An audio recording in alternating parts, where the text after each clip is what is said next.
Assalamualaikum warahmatullahi wabarakatuh. Dalam kesempatan kali ini, saya akan membawakan sebuah kisah Utsman bin Affan, khalifah yang bersyukur dan sabar.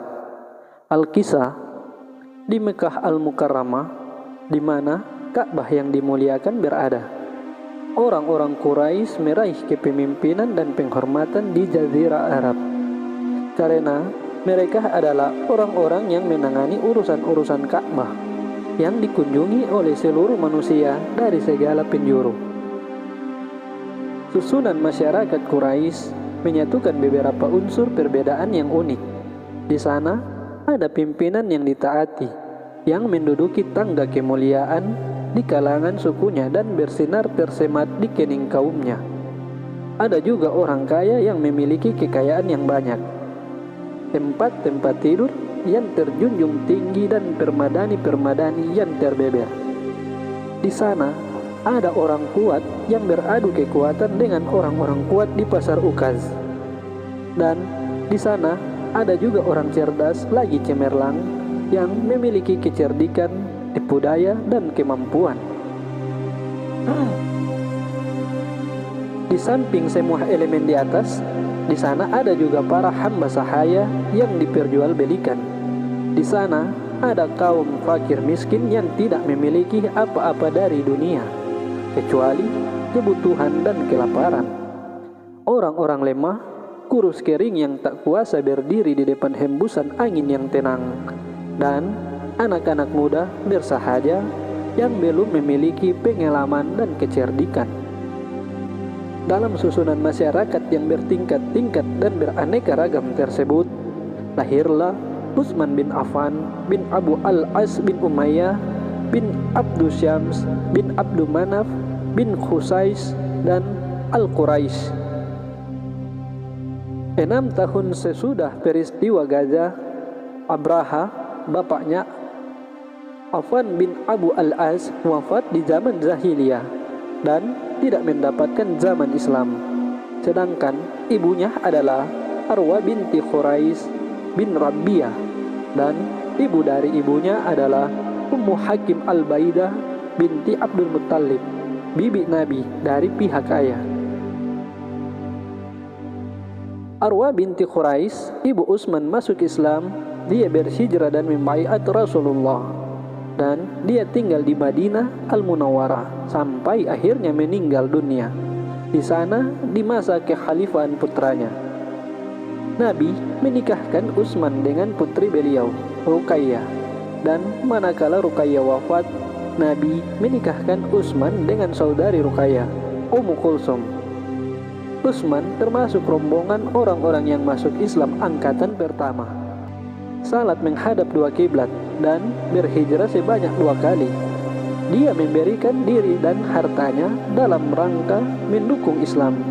Kemudian menyiapkan pasukan Tabuk dengan 950 ekor unta dan 50 ekor kuda.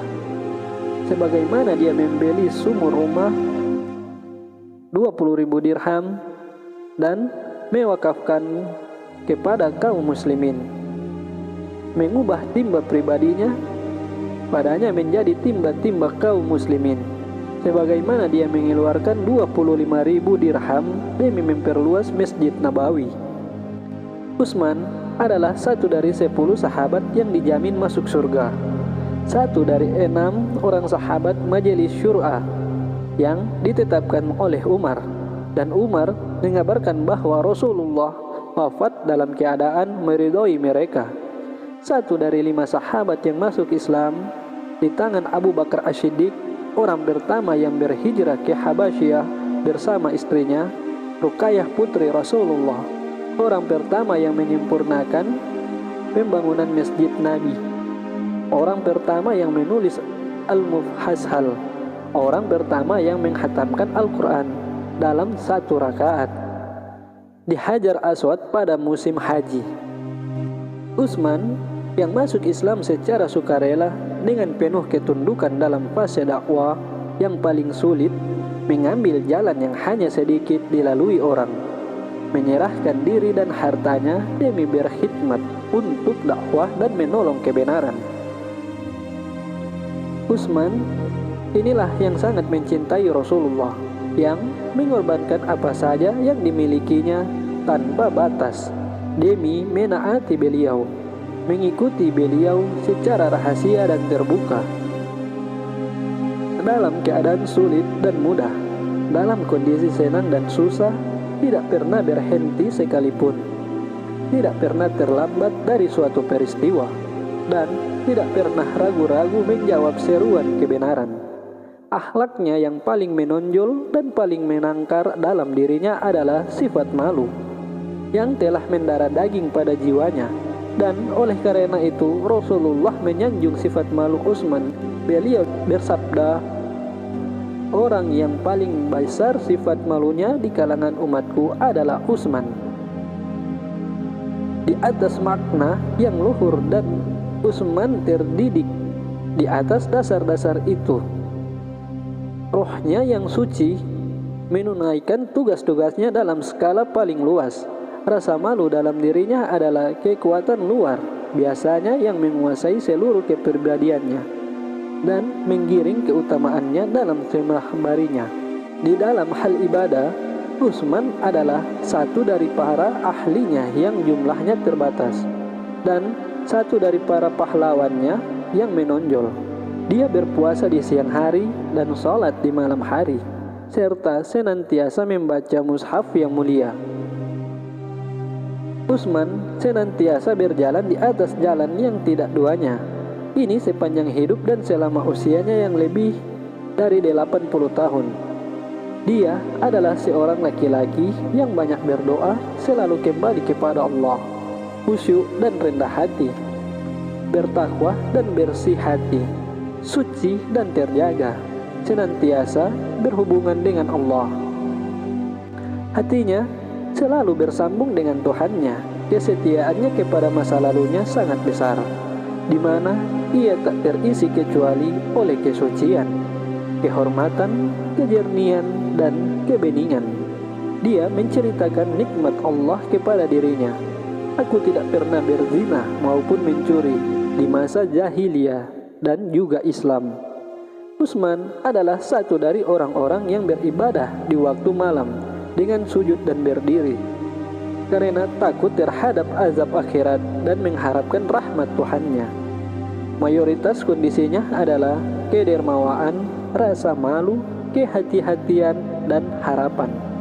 Bagiannya di siang hari adalah berderma dan berpuasa, sedangkan bagiannya di malam hari adalah sujud dan berdiri. Perilaku penghidupan makanan dan minumannya setelah dia menjadi khalifah tidak berbeda dengan sebelum dia menjadi khalifah. Ketika Al-Hasan Al-Basri ditanya tentang orang-orang yang beristirahat siang di masjid, dia berkata, "Aku pernah melihat Utsman bin Affan istirahat siang di masjid, padahal saat itu dia adalah khalifah. Lalu dia bangun dan pinggangnya ada bekas pasir. Maka kami berkata, ini Amirul Mukminin, ini Amirul Mukminin." Al-Hasan Al-Basri berkata, "Aku pernah melihat Utsman tidur di masjid dan baju luarnya diletakkan di bawah kepalanya. Lalu seorang laki-laki datang duduk di sampingnya, kemudian laki-laki lain datang dan duduk di sampingnya, seolah-olah Utsman adalah salah seorang dari mereka."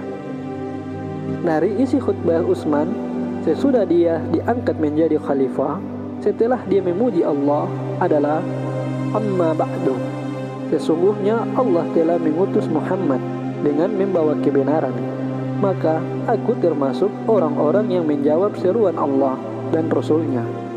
Aku hijrah 2 kali, hijrah dan membaiat Rasulullah demi Allah. Aku tidak pernah menipunya dan tidak pernah mendurhakainya hingga Allah mewafatkan beliau. Kemudian Abu Bakar demikian juga, kemudian Umar demikian juga, kemudian aku menjadi khalifah. Bukankah aku mempunyai hak yang sama dengan mereka?" Diriwayatkan dari Utsman bahwa dia berkata, "Aku tidak pernah bernyanyi, tidak pernah berangan-angan, dan tidak pernah meletakkan tangan kananku pada kemaluanku sejak aku membaiat Rasulullah. dengan tangan tersebut, dan tidaklah lewat hari Jumat kecuali aku memerdekakan seorang hamba sahaya. Di masa kekhalifahannya, berkat pertolongan Allah, kaum muslimin berhasil menaklukkan Iskandaria, kemudian Sabur, kemudian Afrika, Siprus, kemudian Iskar bagian akhir Persia, kemudian pantai Yordan. Di zamannya harta melimpah sampai-sampai seorang hamba sahaya perempuan dijual dengan ditimbang seekor kuda dengan harga 100.000, sebatang pohon kurma dengan 1.000 dirham, dan masyarakat menunaikan haji 10 kali berturut-turut. Pengepungan, pembunuhan, dan pembangkangan terhadapnya. Utsman mengangkat Abdullah bin Sa'ad bin Abu As-Sarah sebagai gubernur Mesir. Lalu pendukungnya mengadukannya kepada Utsman. Maka dia menggantinya dengan Muhammad bin Abu Bakar Asy-Siddiq atas usulan mereka sendiri. Lalu Utsman menulis perjanjian dengan mereka dan mengutus beberapa orang muhajirin dan Ansyar untuk melihat apa yang terjadi antara mereka dengan Ibnu Abi Asyarah. Saat mereka tiba di suatu tempat yang berjarak 3 hari perjalanan dari Madinah, tiba-tiba seorang budak Utsman di atas kendaraannya datang dengan membawa surat palsu yang tertera stempel Utsman kepada Ibnu Abbasiyah, yang isinya mendorong dan memerintahkannya untuk memerangi mereka saat mereka tiba di Mesir. Maka mereka kembali membawa surat tersebut kepada Utsman. Maka Utsman bersumpah kepada mereka bahwa dia tidak pernah memerintahkan untuk memerangi mereka dan tidak pernah mengetahui siapa yang mengirim surat tersebut. Utsman benar, dia lebih mulia, lebih luhur, lebih bersih hatinya, dan lebih tinggi martabatnya untuk sekedar mengatakan atau melakukan seperti apa yang terjadi, atau mempunyai mata dan lidah yang tak setia. Ada yang berkata bahwa Marwanlah yang menulis dan mengirim surat tersebut, manakala Utsman bersumpah kepada mereka menuntut kepadanya agar menyerahkan Marwan kepada mereka. Namun Utsman menolak. Lalu mereka meminta Utsman untuk mundur dari jabatannya. Namun Utsman menolak karena Nabi telah bersabda kepadanya yang artinya, "Wahai Utsman, sesungguhnya Allah memakaikanmu sebuah baju. Bila orang-orang munafik itu ingin kamu melepasnya, maka janganlah kamu melepaskannya." Ketika Utsman memenuhi orang-orang yang mengepungnya, dia berkata, "Wahai orang-orang, jangan membunuhku. Sesungguhnya aku adalah pimpinan dan saudara muslim. Demi Allah, tidak ada yang aku inginkan kecuali melakukan perbaikan semampuku, baik aku benar atau salah. Bila kalian membunuhku, maka kalian tidak akan sholat bersama selamanya, tidak akan perang bersama selamanya, dan harta fai kalian tidak akan dibagikan di antara kalian." Ketika mereka menolak, maka Utsman berkata, "Ya Allah, hitunglah jumlah mereka, bunuhlah mereka satu demi satu, dan jangan menyisakan seorang pun." Mujahid berkata, "Maka Allah membunuh siapapun yang turut serta dalam fitnah Yazid, mengirimkan pasukan berjumlah 20.000 ke Madinah. Pasukan ini mengalahkan Madinah selama 3 hari dan melakukan apa yang mereka inginkan karena orang-orang Madinah bersikap lunak kepada para pesuruh." Di rumah Utsman ada sekitar 600 orang. Mereka meminta Utsman memberi izin untuk berperang melawan para perusuh. Namun Utsman tidak mengizinkan. Dia berkata, "Yang mereka inginkan adalah diriku, dan aku akan melindungi kaum muslimin dengan diriku." Maka para perusuh masuk dari rumah Abu Hazm Al-Ansyari dan membunuh Utsman dalam keadaan mushaf ada di tangannya. Maka sebagian darahnya menetes di mushaf pada firman Allah, "Maka Allah akan memelihara kamu dari mereka." Al-Baqarah ayat 137. Dengan terbunuhnya Utsman, terbuktilah apa yang telah diberitakan oleh Nabi kepada Abu Musa al-Asy'ari ketika Utsman menggerakkan pintu Nabi seraya meminta izin untuk menemui beliau yang sedang berada di sumur Aris, dan Abu Musa adalah penjaga pintu Rasulullah. Ketika itu, lalu Abu Musa bertanya, "Siapa ini?" Utsman menjawab, "Utsman bin Affan." Abu Musa berkata, "Tunggu sebentar." Lalu Abu Musa datang kepada Rasulullah dan mengabarkan kedatangan Utsman. Nabi bersabda yang artinya, "Izinkan dia untuk masuk dan sampaikan kabar gembira kepadanya bahwa dia akan masuk surga, tetapi akan ada ujian yang menimpanya." Utsman terbunuh dan kembali kepada Tuhannya sebagai seorang syahid yang berbahagia, yang berlumuran darah. Dia dibunuh oleh para perusuh zalim yang merasa sempit oleh keadilan kasih, kelembutan, tawadu, kedermawaan, kemurahan hati, dan penaklukannya. Benar, kerugian kaum muslim karena terbunuhnya Utsman sangatlah besar, dan para pembunuh itu membuka sebuah gerbang besar keburukan di depan mata kaum muslimin yang digambarkan oleh Aiman bin Khuzaim bin Fatik. Mereka membunuh Utsman di bulan haram di waktu duha. Celaka mereka. Pembunuhan apapun adalah haram atas mereka. Sunnah kekufuran besar telah dibuat oleh orang pertama mereka. Gerbang keburukan mereka buka atas pemimpinan mereka. Apa yang mereka inginkan, semoga Allah menyia-nyiakan usaha mereka dengan menumpahkan darah yang suci yang mereka tumpahkan. Beban musibah terasa sangat berat bagi para sahabat. Kesedihan menyelimuti mereka, air mata menetes dari kelopak mata. Lisan-lisan mereka tidak kenal henti menyanjung dan mendoakan Utsman. Hasan bin Sabit mengenang kepergian Utsman, banyak menangis dan memperlihatkan kesedihan mendalam atas kematiannya, serta dia mencela orang-orang yang membunuhnya dan menyalahkan apa yang mereka perbuat. Dia berkata, "Apakah kalian meninggalkan penaklukan negeri-negeri di belakang kalian, lalu kalian datang memerangi kami di sisi kubur Muhammad? Jalan yang kalian tempuh adalah seburuk-buruk jalan kaum muslimin.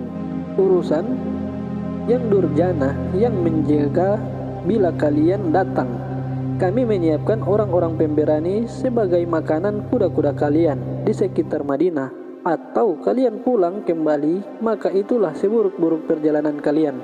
Dan seperti urusan pemimpin kalian yang tidak diberi petunjuk, para sahabat Nabi di sore hari itu seperti unta-unta yang disembelih di pintu masjid. Aku menangis untuk Abu Amr karena kesabarannya yang baik. Sore hari telah tinggal di Baqi al-Gharar." Hasan juga berkata, "Barang siapa menginginkan kematian murni tanpa noda, maka silakan datang ke tempat singa di rumah Utsman. Mereka membunuh laki-laki beruban yang memiliki tanda bekas sujud, yang melewati malam dengan bertasbih dan membaca Al-Quran. Bersabarlah, aku korbankan ibuku dan anak-anaknya untuk kalian. Terkadang sabar menghadapi hal yang dibenci itu bermanfaat. Kami menerima orang-orang Syam sebagai pembela kami, penerima pimpinan dan saudara sebagian saudara.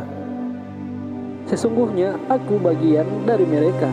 Mereka tidak hadir ataupun hadir selama aku hidup. Dinamakan Hasan, kamu akan segera mendengar Allahu Akbar di rumah mereka. Wahai para pembangkang Utsman, duhai gerangan diriku, duhai gerangan kafilah, mengabariku bagaimana keadilan Ali bin Abi Thalib, bagaimana keadaan Ali dan Ibnu Hafan." Utsman memikul beban berat dalam waktu yang panjang, di mana dia memikul tugas dan kewajiban kekhalifaannya selama 12 tahun, mengibarkan panjinya dengan tangan kanannya, dan keinginannya yang terbesar adalah agar panjinya tidak jatuh selama dia masih hidup, dan agar bertemu Allah dalam keadaan dia tidak memikul darah seorang muslim di pundaknya walaupun hanya setetes. Utsman, sang pelopor kepada Islam, telah pergi. Zunnurain, pemilik 2 cahaya dan pemilik 2 hijrah, telah berpulang. seorang laki-laki yang telah menyiapkan pasukan Tabuk, membeli sumur rumah dan meluaskan Masjid Nabawi, telah wafat. Seorang laki-laki yang telah memerdekakan para hamba sahaya dan berdiri lama di makam Ibrahim, sholat malam dengan menghatamkan Al-Quran dalam satu rakaat, telah menghadap kepada Tuhannya. Orang yang telah menyatukan umat di atas satu mushaf dan pasukan perangnya mendukungkan pasukan-pasukan besar Majusi dan Romawi, telah berpulang. Selamat untuknya atas gelar syahid. Semoga Allah merahmati dan meridhoinya serta mengumpulkan kita bersamanya di dalam surganya. Wallahu musta'an. Wassalamualaikum warahmatullahi wabarakatuh.